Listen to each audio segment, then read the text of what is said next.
আসসালামু আলাইকুম ওয়া রাহমাতুল্লাহি ওয়া বারাকাতুহু।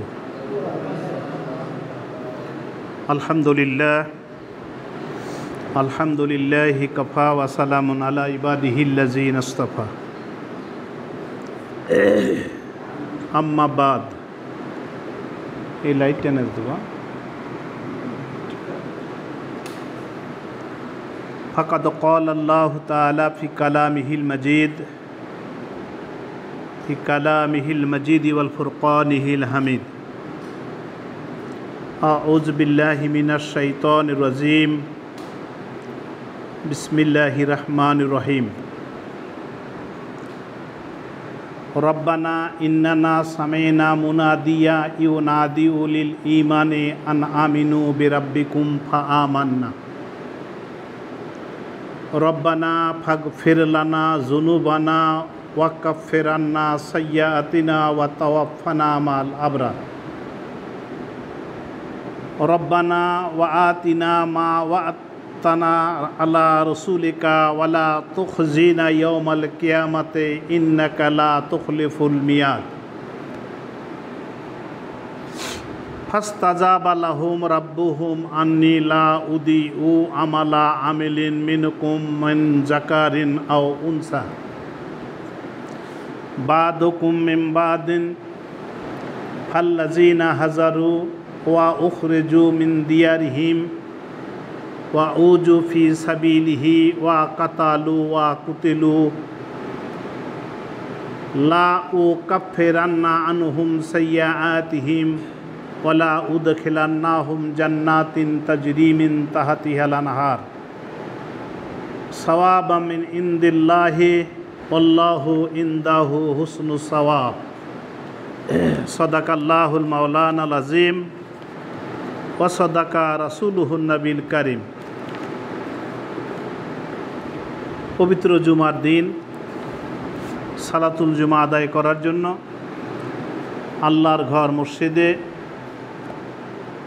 আমরা হাজির হতে পেরেছি। আল্লাহর গুটি কয়েক বান্দা, যে মহান মাবুদ আমাদেরকে আল্লাহর ঘরে হাজির হওয়ার সুযোগ করে দিলেন, সেই মাবুদের দরগায় শুকরিয়া জ্ঞাপন করি। সবাই বলি কালিমাতু শুকর, আলহামদুলিল্লাহ। দরুদ ও তাসলিমাত মানবতার বন্ধু বিশ্ব নবী রাহমাতুল লিল আলামিন সাইয়্যিদুল মুরসালিনের প্রতি সাল্লাল্লাহু আলাইহি ওয়াসাল্লাম। আমি আপনাদের সামনে পবিত্র কোরআন মাজিদের তৃতীয় সূরা আলে ইমরানের 200টি আয়াত আছে। তার 3টি আয়াত 193, 94 এবং 95। এই 3টি আয়াত আমি তেলাওয়াত করেছি। এর অর্থ এবং সংক্ষিপ্ত ব্যাখ্যা দিয়ে আমার কথা আজকে শেষ করব ইনশাল্লাহ। আল্লাহ যেন আমাকে কথাগুলো বলার সুযোগ দেন, তৌফিক দেন। সবাই দোয়া করেন, বলেন আল্লাহুম্মা আমিন।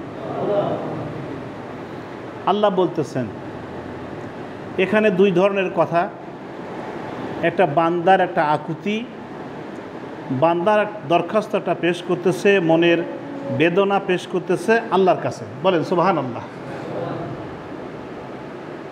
বান্দার এই আকুতির প্রেক্ষিতে মহান মাবুদ তার জবাব দিচ্ছেন। এই দুটো সাবজেক্ট, একটা হলো বান্দার দোয়া বা চাওয়া, আর আল্লাহর পক্ষ থেকে তার জবাব।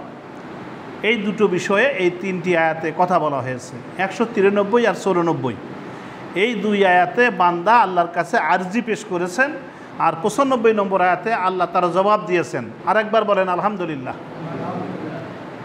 কি আরজি পেশ করেছেন বান্দা তার মাবুদের কাছে, আমরা সেটা আলোচনা করব। আল্লাহ বলছেন যে বান্দা বলছে রব্বানা, হে আমাদের রব, ইন্নাকা মিন তুদখিলান নার ফাকাদ আখরা যাইতা অমালে যালিমিনা মিন আনসার। 193 নম্বর আয়াতে, এটা 92। রব্বানা, হে আমাদের রব, ইন্নাকা মান তুদখিলান নারা ফাকাদ আখজাইতাহু অমালে যালিমিনা মিন আনসার। হে আমাদের রব, যাকেই তুমি জাহান্নামের আগুনে প্রবেশ করাবে অবশ্যই তাকে তুমি অপমানিত করবে। সেদিন জালেমদের কোনো সাহায্যকারী থাকবে না। যেহেতু আল্লাহ বলেছেন অত্তাকুন্নার আল্লাতি উইদ্দাত লিল কাফিরিন, ভয় করো সে আগুনকে যে আগুন তৈরি করেছে আমি কাফেরের জন্য। এর প্রেক্ষিতে বান্দা আল্লাহর কাছে আর্জি পেশ করতেছে, আল্লাহ তুমি যাকে জাহান্নামের আগুনে দেবে তাকে তুমি অপমানিত করবে এবং তার জন্য কোনো সাহায্যকারী থাকবে না। 94 নম্বর আয়াতে এরপরে আল্লাহ তাআলা বলতেছেন, হে আমাদের রব, রব্বানা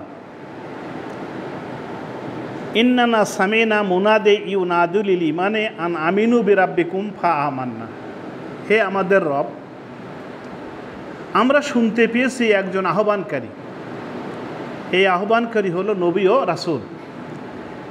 ইন্না আরসালনাকা শাহিদাও ওয়া মুবাশশিরা ওয়া নাযীরা, নিশ্চয়ই হে নবী আমি আপনাকে দুনিয়ার বুকে সত্যের সাক্ষী, সুসংবাদদাতা ও সতর্ককারী রূপে প্রেরণ করেছি। সূরা আহজাব 44-45 নম্বর আয়াত, সূরা ফাতার 8-9 নম্বর আয়াত, ইন্না আরসালনাকা শাহিদাও ওয়া মুবাশশিরা ওয়া নাযীরা। সূরা আরাফের 4 জন নবীর কথা বলা হয়েছে, লাকাদ আরসালনা নূহা ইলা কাওমিহি ফাকালা ইয়া কাওমি ইবুদুল্লাহ মা লাকুম মিন ইলাহিন গায়রু। নূহ জাতির কাছে আমি তাদের ভাই নুহুকে রাসূল করে পাঠিয়েছে। লাকাদ আরসালনা নূহা, কাওমের নাম ছিল নূহ আর নবীরও নাম নূহ। লাকাদ আরসালনা নূহা ইলা কাওমিহি, তিনি তাদেরকে বললেন, তাহলে লাকাদ আরসালনা নূহা ইলা কাওমি ফাকালা ইয়া কাওমি ইবুদুল্লাহ, হে আমার জাতি আল্লাহর ইবাদত করো, মা লাকুম মিন ইলাহিন গায়রু, তিনি ছাড়া তোমাদের আর কোনো ইলাহ নেই। ওয়াইলা আদিন আখাহুম হুদ, আদ জাতির কাছে পাঠালাম তাদের ভাই হুদকে, ক্বালা ইয়া কাওমি ইবুদুল্লাহ মা লাকুম মিন ইলাহিন গায়রু, তিনিও দাওয়াত দিলেন, হে আমার জাতি আল্লাহর ইবাদত করো, তিনি ছাড়া তোমাদের কোনো ইলাহ নেই। ওয়াইলা সামুদা আকাহুম সালেহ, সামুদ জাতির কাছে পাঠালাম তাদের ভাই সলেহকে, ক্বালা ইয়া কাওমি ইবুদুল্লাহ মা লাকুম মিন ইলাহিন গায়রু, তিনিও বললেন, হে আমার জাতি আল্লাহর ইবাদত করো, তিনি ছাড়া তোমাদের আর কোনো ইলাহ নেই। ওয়াইলা মাদিয়ানা আকাহুম শুআইবা, মাদিয়ান জাতির কাছে পাঠালাম তাদের ভাই শুআইবকে, ক্বালা ইয়া কাওমি ইবুদুল্লাহ মা লাকুম মিন ইলাহিন গায়রু, তিনিও দাওয়াত দিলেন, হে আমার জাতি আল্লাহর ইবাদত করো, তিনি ছাড়া তোমাদের আর কোনো ইলাহ নেই। তাই বান্দা বলতেছে, হে আমাদের রব, আমরা শুনতে পেয়েছি একজন আহ্বানকারী ঈমানের দিকে মানুষকে ডেকেছে, তোমরা তোমাদের মালিকের উপর ঈমান আনো, বলেছেন যে তোমাদের মালিকের উপর ঈমান আনো। হে রব, সেই আহ্বানকারীর কথায় আমরা ঈমান এনেছি, জোরে বলেন আলহামদুলিল্লাহ। এটা হলো যারা আপনার মুসলিম নয়, অমুসলিম, তাদের কাছে দাওয়াত পেশ করার পরে তারা ঈমান এনেছে, ইসলাম কবুল করেছে। আর আমরা জন্মগতভাবেই মুসলিম, নামাজ পড়লেও মুসলিম, না পড়লেও মুসলিম, এরপরে আল্লাহর বিরুদ্ধে কথা বললেও মুসলিম, কথা না বললেও মুসলিম, কারণ মুসলমানের ছেলে আমরা মুসলিম, এই পরিচয় আমাদের আছে। আদমশুমারিতে নাম মুসলিম আছে, আল্লাহর খাতায় থাক না থাক আদমশুমারিতে আছে, আমরা মুসলিম। তারা বলছে যে একজন আহ্বানকারীর আহ্বান শুনতে পেয়েছি, যার প্রেক্ষিতে আমরা, সে বলেছে তোমাদের মালিকের উপর ঈমান আনো, সেই আহ্বানের প্রেক্ষিতে আমরা ঈমান এনেছি। রব্বানা ফাগফির লানা যুনুবানা, হে আমাদের রব, আমরা ঈমান এনেছি, ঈমান আনার আগে আমাদের জীবনে আমরা অপরাধ করেছি, অনেক গুনাহ করেছি, আমাদের জীবনের গুনাহগুলো তুমি মাফ করে দাও। ফাগফির লানা যুনুবানা ওয়া কাফির আন্না সাইয়্যাতিনা, আর আমাদের ক্ষমা করে দাও, আমাদের গুনাহগুলো তুমি মুছে দাও, ডিলিট করে দাও, একবারে মুছে দাও, মৌসুম পেপার দিয়ে এগুলো মুছে দাও। ওয়া তাওয়াফানা মা'আল আবরার, আর নেককার লোকদের সাথে আমাদের পরিগণিত করো, আমাদের নেককার লোকে আপনার নেককার লোকদের সঙ্গে আমাদের চলার সুযোগ দাও, আমাদের নেককার লোক হিসেবে তুমি কবুল করে নাও, বলেন আলহামদুলিল্লাহ। তাহলে দোয়া করলেন আল্লাহ, আমরা একজন আহ্বানকারী আমাদের কাছে ডাক দিয়েছে তোমার প্রতি ঈমান আনার জন্য, তার ডাক আমরা শুনেছি, আমরা ঈমানও এনেছি। এখন আমাদের দাবি হলো আমাদের জীবনের গুনাহগুলো মাফ করে দাও, আমাদেরকে ক্ষমা করো, আমাদের জীবনের গুনাহগুলো মাফ করে দাও, আর আমাদের নেককার লোকদের সাথে আমাদের মৃত্যু দান করো, যেন আমরা নেককার লোকদের সঙ্গে চলতে পারি। এই তিনটি দোয়া দরখাস্ত করলো বান্দারা আল্লাহর কাছে। কার কাছে? আল্লাহর কাছে। এই দুটো আয়াতে। এরপরে আবারও বলতেছেন, রব্বানা, হে আমাদের রব, ওয়াতিনা মা ওয়াত্তানা আলা রসুলিকা, হে আমাদের রব, তুমি তোমার নবী রাসূলদের মাধ্যমে যে প্রতিশ্রুতি আমাদেরকে দিয়েছো, ওয়ালা তুখজিনা ইয়াউমাল কিয়ামাতে, তুমি আমাদের তা দান করো এবং কিয়ামতের দিন তুমি আমাদেরকে অপমানিত করো না। এটাও একটা আবেদন। তাহলে প্রথম আবেদন করলো যে আমরা ঈমান এনেছি, আমাদের অপরাধগুলো আমাদেরকে ক্ষমা করো, আমাদের গুনাহ মাফ করো, নেককার লোকদের শামিল করো সঙ্গে। তিনটি আবেদন করলেন। আর এখানে আবার আল্লাহ শিক্ষা দিচ্ছেন, তারা যে কথা বলেছে যে হে আমাদের রব, তুমি কিয়ামতের দিন আমাদেরকে অপমানিত করো না, নিশ্চয়ই তুমি ওয়াদার বরখেলাপ করো না। এই চারটি আবেদন আল্লাহর কাছে বান্দা পেশ করলো। কয়টা? 1 নম্বর, আমরা ঈমান এনেছি, আমাদের গুনাহ মাফ করে দাও, আমাদের অপরাধগুলো ক্ষমা করে দাও, নেককার লোকদের শামিল করো, আর কিয়ামতের দিন তুমি আমাদেরকে অপমানিত করো না, তার মানে আমাদের জাহান্নামে তুমি দিও না। এই 3 আর পরের আয়াতে 1, এই 4টি আবেদন করলেন। পরের আয়াতে 195 আয়াতে আল্লাহ তাবারক তাআলা ওই পূর্বের আয়াতগুলো বান্দার দরখাস্তগুলোর জবাব দিয়েছেন একটা আয়াতে। বলেন আলহামদুলিল্লাহ। কি জবাব দিলেন আল্লাহ? ফাস্তাজাবা লাহুম রাব্বুহুম, তাদের রব তাদের ডাক শুনেছেন, বান্দার আকুতি শুনেছেন, চোখের পানি দেখেছেন, কান্না শুনেছেন, ফরিয়াদ শুনেছেন। শোনার পরে তাদের রব এই কথা তাদেরকে বললেন, তাদের ডাকে সাড়া দিয়ে বললেন, ফাস্তাজাবা লাহুম রাব্বুহুম আন্নী লা উদিউ আমালান আমালিন মিনকুম মিন যাকারিন আও উনসা বাদুহুম বাদুকুম মিন বাদিন। আল্লাহ বলতেছেন, বান্দা, তোমরা নারী হও আর পুরুষ হও, আমি ওয়াদা করতেছি তোমরা যারা নেক কাজ করবে আমি তাদের কোনো কাজ কখনো বিনষ্ট করব না, এবং তোমরা তো একে অপরের বন্ধু। বলেন আলহামদুলিল্লাহ। তাহলে বান্দা দোয়া করলো 4টি। কয়টা মনে আছে? 4টে দোয়া করেছেন। গুনাহগুলো মাফ করো, অপরাধগুলো ক্ষমা করে দাও, নেককার লোকদের শামিল করো, কিয়ামতের দিন আমাদেরকে অপমানিত করো না।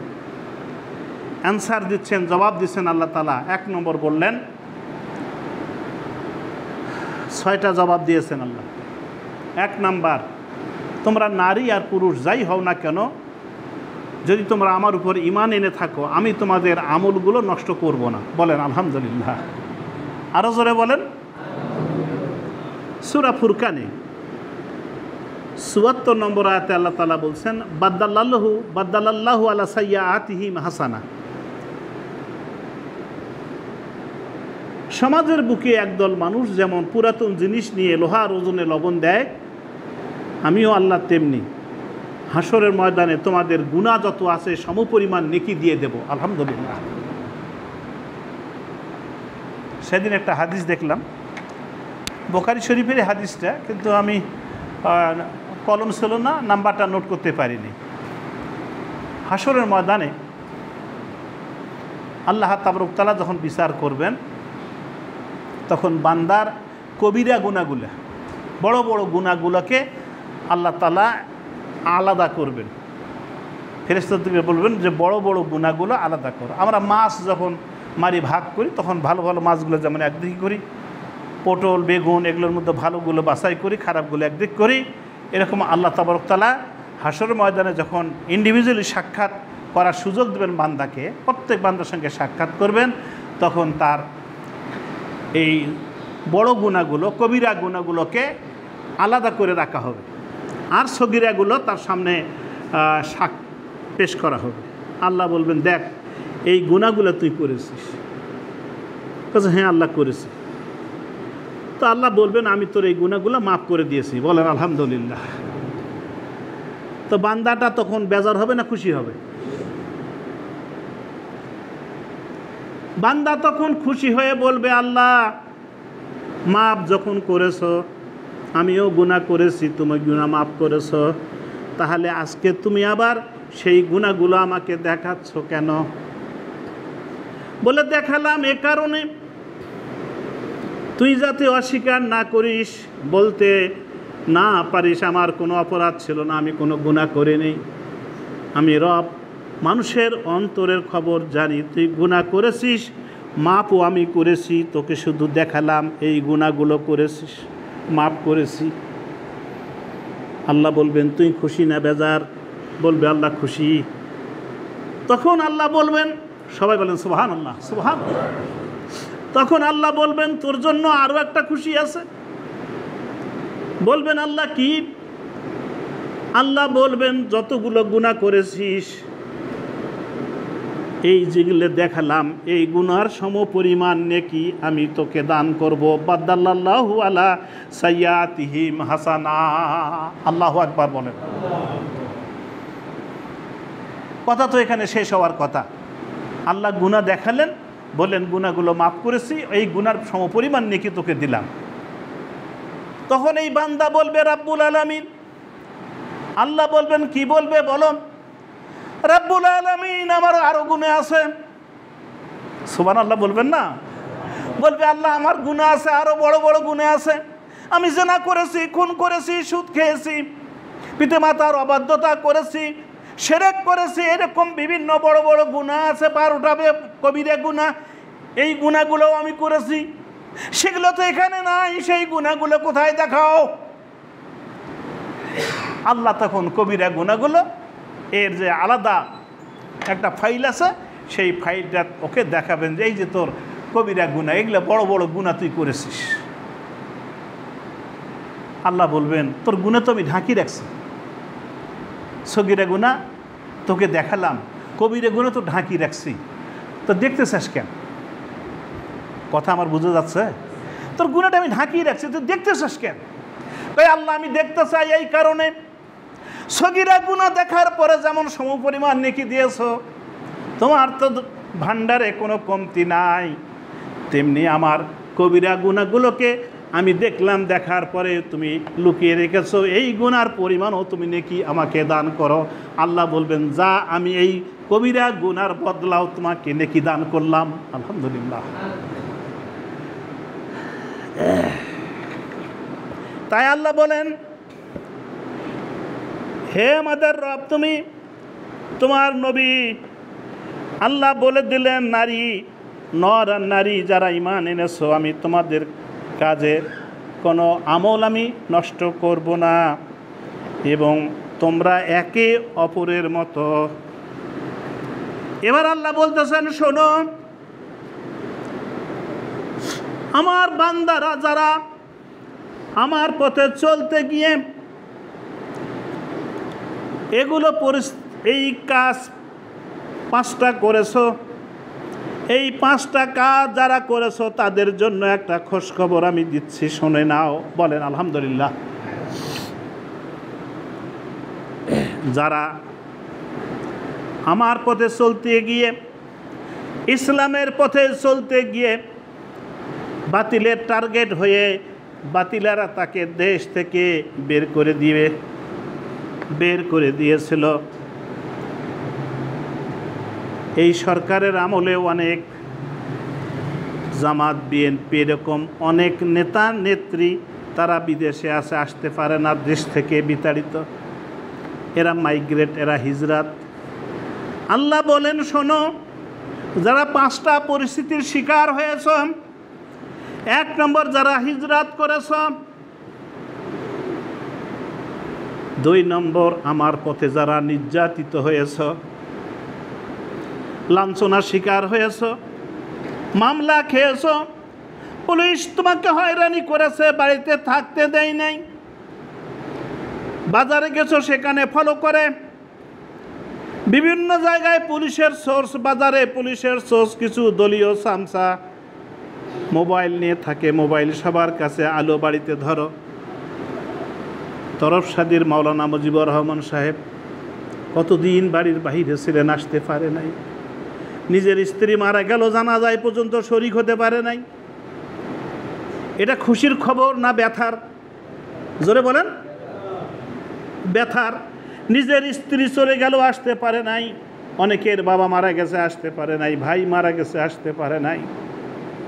আল্লাহ বলেন, যারা হিজরত করেছ, ভিটামাটি ছেড়ে নিরাপত্তার জন্য অন্য জায়গায় চলে এসেছ, যারা আমার জন্য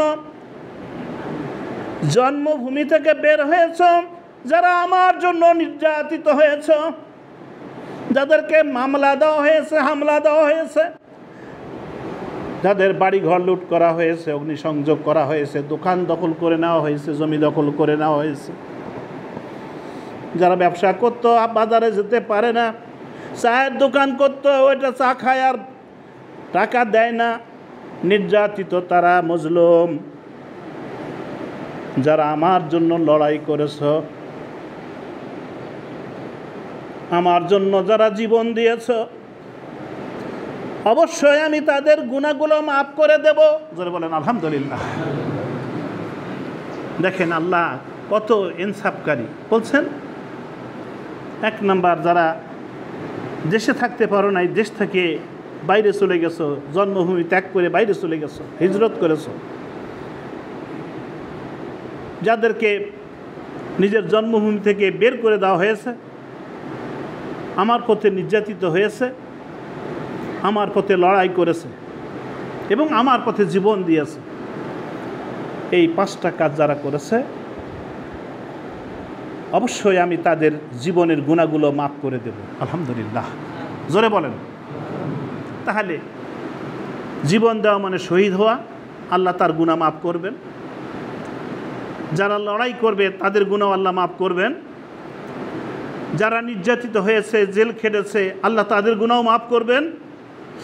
যাদেরকে ঘর বাড়ি থেকে বের করে দেওয়া হয়েছে, দেশ থেকে বের করে দেওয়া হয়েছে, তারাও তাদেরও গুনাহ আল্লাহ মাফ করে দেবেন। জোরে বলেন আলহামদুলিল্লাহ।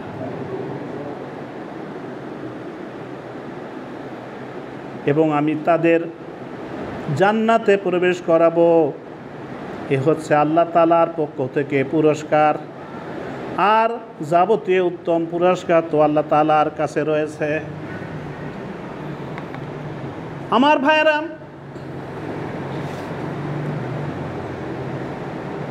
আওয়ামী সরকারের দীর্ঘদিনের নিপীড়ন, নির্যাতন, লুটপাট, পত্রিকা বন্ধ, সাংবাদিকদের কণ্ঠ বন্ধ, কথা বের হয় না, কেউ বলতে পারে না, বললে তার উপর হামলা, মামলা, গুম। সামরিক ক্যান্টনমেন্টের ভিতরে একটা আয়না ঘর আছে, বিভিন্ন তথ্য আসতেছে, সেখানে হাজার হাজার মানুষকে বন্দি করে 10-20 বছর পর্যন্ত ওইখানে বন্দি করে রেখে খাবারের কষ্ট, নিঃশ্বাস নিতে পারে না। অধ্যাপক গোলাম আজমের ছেলে ব্যারিস্টার আপনার ব্রিগেডিয়ার আজমি বলেছেন, এই আমার গামছাটায় আমি যত পানি চোখ থেকে মুছেছি, আমি আজান শুনতে পাই নাই, ভালো কোনো খাবার পাই নাই। রমজান মাসে শুধু বলে এখন ইফতার কর, কর্কশ ভাষা। আমার এই গামছাটায় যে পানি আমি মুছেছি একটা পুকুরের পানি হতো। মীর কাসেম আলীর ছেলে ব্যারিস্টার আরমান, তাকে আয়না ঘরে মানবেতর জীবন যাপন করা হয়েছে। বিএনপির ইলিয়াস, এরকম সেখানে হাজার হাজার মানুষ আয়না ঘরে বন্দী, শুধু রাজনৈতিক প্রতিহিংসার কারণে। কারে দিয়ে আল্লাহ কি করায়। আজকে এই দেশটা যে নতুন করে স্বাধীন হলাম, এটা জামাত ইসলামীর অবদান নয়, বিএনপির অবদান নয়, জাতীয় পার্টি কারো অবদান নয়। ছাত্র আন্দোলনে,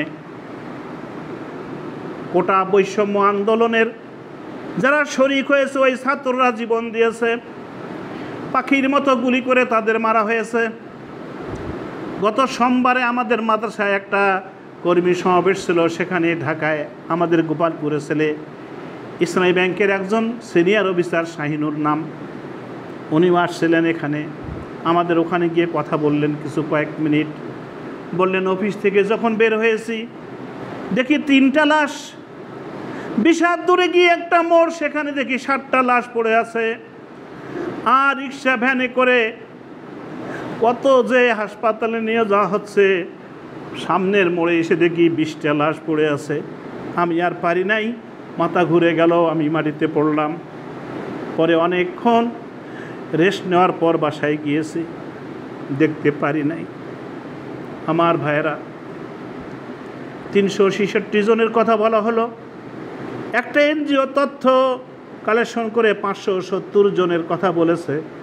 গতকাল পর্যন্ত প্রায় 970,000-এর উপর লাশ আপনার তাদের তথ্য পেয়েছে এবং 25,000 ছেলে আহত হয়েছে।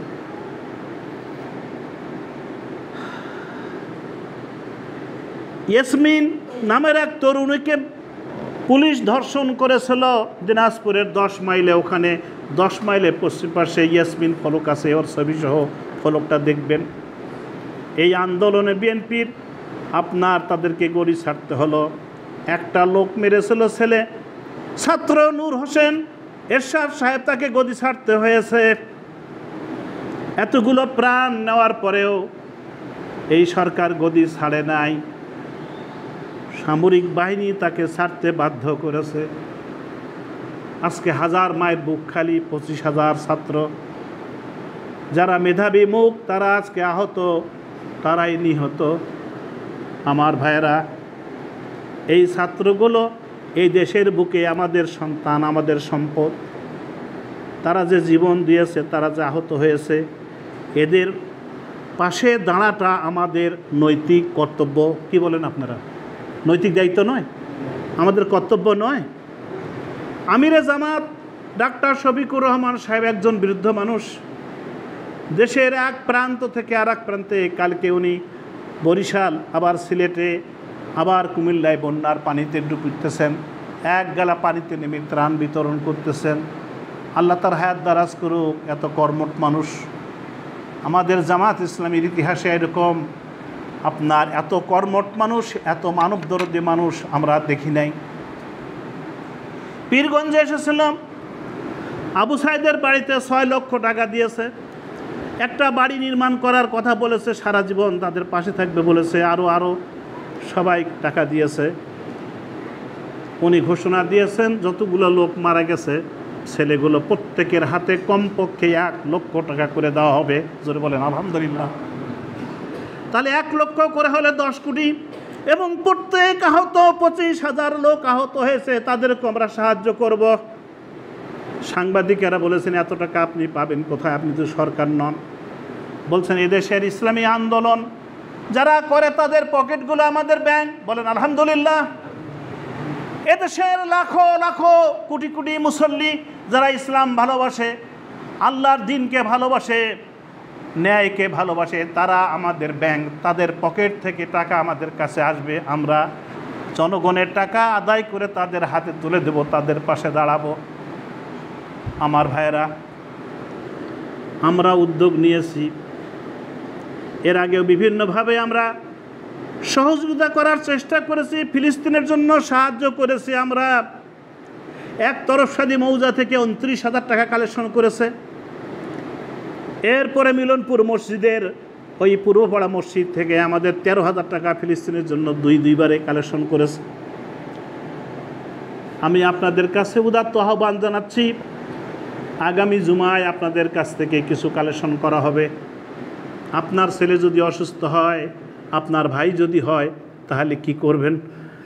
এই জন্য আহত নিহত ওদের পাশে দাঁড়াবার জন্য আপনি কিছু সহযোগিতা করবেন। আল্লাহর কাছে আপনি জবাবদিহির হাত থেকে রক্ষা পাবেন। আর আপনার এই অর্থ তাদের পরিবারে আপনার সহযোগিতা করলে তারা দাঁড়াবার সুযোগ পাবে, তারা সান্ত্বনা পাবে, আপনি যা যা পাবেন। এই জন্য নির্দিষ্ট কোনো পরিমাণ নয়, আপনারা যে যা পারেন। একজনকে বললাম, মনে করলাম যে 100 টাকার কথা বলি, তখন ভাই কিছু সহযোগিতা শহীদদের এগুলো কত, আপনার যা মন চায়, সঙ্গে সঙ্গে 1000 টাকা বের করে দিল, বলেন আলহামদুলিল্লাহ। তো এরকম যার যেমন সামর্থ্য আসছে 100, 500, 1000 আপনারা দিতে পারবেন। আগামী জুমায় আপনারা দেবেন ইনশাআল্লাহ। আল্লাহ তাবারক তাআলা শেষ কথা যেটা বলতেছেন শোনো,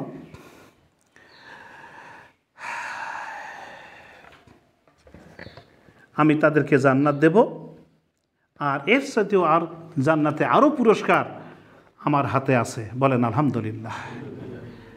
যারা শহীদ হয়েছে তাদের ব্যাপারে মুসলিম শরীফের 257 নম্বর একটা হাদিস, এক ইহুদির সঙ্গে এক মুসলমানের জমি নিয়ে একটু ক্রাইসিস। তো বলছে চলো রাসূলের কাছে যাই। দুইজনে, এক মুসলমান আর এক ইহুদি, রাসূলের কাছে আসলেন। তো বলতেছেন, হুজুর আমার একটা জমি এই লোকটা অন্যায়ভাবে ভোগ করে। তা আমি তাকে বলছি যে ভাই জমিটা আমার, তুমি আমাকে ছেড়ে দাও। লোকটা ছেড়ে দেয় না, কয় যে না আমি অনেক দিন থেকে ভোগ করতেছি, এটা আমি দেব না। তা ও তো সহসায় দিচ্ছে না, তা এখন কি পথ অবলম্বন করা? রাসূল বললেন যে তুমি জমিটা তো যেটা ভোগ করতেছো তোমার, বলেন না ওরে, তা দিয়ে দাও। না আমি অনেক দিন থেকে খাচ্ছি, ওটা আমি দেব না। তখন মুসলমান বললেন, হুজুর এই জমিটা আমার অধিকার, এই অধিকার যদি আমি আদায় তো এমনি পাচ্ছি না, আমি যদি ফোর্স অ্যাপ্লাই করি, আমি শক্তি প্রয়োগ করি, তার উপর আক্রমণ করে কি আমার অধিকার আদায় করতে পারবো? বলে হ্যাঁ, তুমি তোমার যাবতীয় শক্তি আছে সেটা তুমি প্রয়োগ করো। কেউ যদি তোমার জিনিস অন্যায়ভাবে নিতে চায় তুমি দেবে না, তুমি শক্তি প্রয়োগ করে ঠেকাবে। তো বলছে, হুজুর ঠেকাতে গিয়ে যদি আমি মারা যাই? রাসূল বললেন তুমিও শহীদ হবে, বলেন আলহামদুলিল্লাহ। আল্লাহর পথে জীবন দিলে শহীদ। তারপরে দ্বিতীয় স্তরে শহীদ বলা হচ্ছে যে অধিকার আদায়ের জন্য জীবন দেবে, তারা শহীদ। তখন সাহাবী বললেন, হুজুর আমার আঘাতে যদি ও মারা যায়? রাসূল বললেন ও জাহান্নামী। আর তুমি অধিকার আদায়ের জন্য যদি তোমাকে ও মারে, তুমি শহীদ, তুমি জান্নাতি। জোরে বলেন আলহামদুলিল্লাহ। এই ছাত্রগুলো তারা নিজের অধিকার আদায়ের জন্য জীবন দিয়েছে। সূরা মুসলিম শরীফের 257 নম্বর হাদিসের আলোকে এরা শহীদ। আরও শহীদের মর্যাদা আছে। দেয়াল চাপা পড়ে যদি কেউ মারা যায়, পানিতে ডুবে মারা যায়, পেটের পীড়ায় মারা যায়, কলেরায় মারা যায়, এগুলোর শহীদের মর্যাদা তারা পাবে। আল্লাহ এই ভাইদের যারা জীবন দিয়েছে তাদেরকে শাহাদতের মর্যাদা দান করুক, সবাই বলেন আল্লাহুম্মা আমিন। যারা আহত হয়েছে আল্লাহ তাদেরকে শাফায়ে কুল্লিয়া দান করুক, তাদের চিকিৎসার একটা ব্যবস্থা করুক। দেশের আপামর জনতাকে, যারা এই দেশটাকে গিলে খেয়েছে, হাজার হাজার কোটি টাকা গিলে খেয়েছে, তাদের হাত থেকে এই দেশটা উদ্ধার হলো, সবাই বলি আলহামদুলিল্লাহ। দেশটা উদ্ধার হলো। এখন আর যেন এরকম কোনো রাক্ষসের কবলে দেশের সম্পদগুলো না পড়ে, তাহলে সত্যি আমরা সোনার বাংলা, সোনার দেশ আমরা গড়তে পারবো, হবে ইনশাআল্লাহ। আশা করি আল্লাহ কবুল করুক, সবাই বলি আল্লাহুম্মা আমিন। আগামী জুমায় আপনারা এই সহযোগিতার হাত বাড়াবেন। বারাকাল্লাহু লানা ওয়া লাকুম ফিল কোরআনিল আযীম ওয়া নাফা'নাকুম